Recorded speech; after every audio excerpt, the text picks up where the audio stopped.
welcome to my YouTube channel Why. So today's our new topic is, why did the rainforest get that name? മഴക്കാടുകൾക്ക് ആ പേര് വന്നത് എന്തുകൊണ്ട്?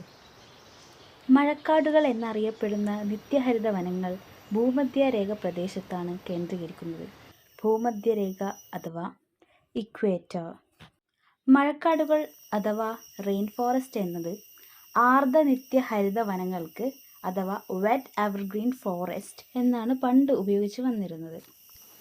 യഥാർത്ഥ ആർദ്ര നിത്യഹരിത വനങ്ങളുടെ അഥവാ വെറ്റ് എവർഗ്രീൻ ഫോറസ്റ്റിൻ്റെ പ്രധാന ലക്ഷണം അവ ഋതുരഹിതമാണെന്നതാണ്. അതായത് ഈ വനത്തിൽ വസന്തം, ഗ്രീഷ്മം, ഹേമന്തം, ശിശിരം എന്നീ കാലാവസ്ഥകൾ അനുഭവപ്പെടുന്നില്ല. എന്നാൽ മഴക്കാടുകളിൽ എല്ലാ ദിവസവും വൈകുന്നേരമായാൽ മഴ പെയ്യും എന്ന ഒരു ധാരണ പരന്നിരുന്നു.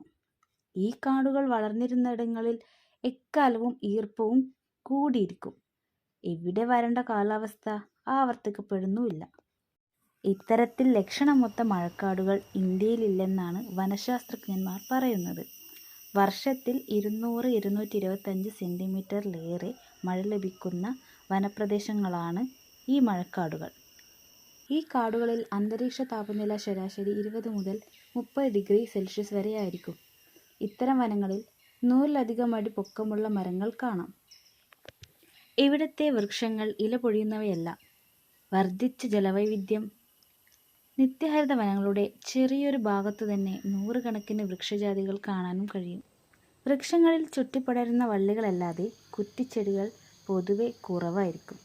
വലിയ വൃക്ഷങ്ങളുടെ ശാഖകൾ ഇടതൂർന്ന മുകൾ ഭാഗത്ത് വിരിഞ്ഞു നിൽക്കുന്നതിനാൽ കനോപ്പി എന്ന് പറയുന്നൊരു വർഗത്തിൽപ്പെട്ട ചെടി.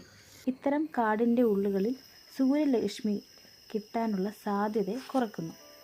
സൂര്യപ്രകാശത്തിൻ്റെ 1% മാത്രമേ അകത്തേക്ക് അരിച്ചിറങ്ങുകയുള്ളൂ. ഈ കനോപ്പി മരങ്ങൾക്കിടയിലൂടെ അരിച്ചിറങ്ങുന്ന സൂര്യപ്രകാശത്തിൽ വളരുന്ന ഇടനില മരങ്ങൾ മഴക്കാടുകളിൽ കാണാം.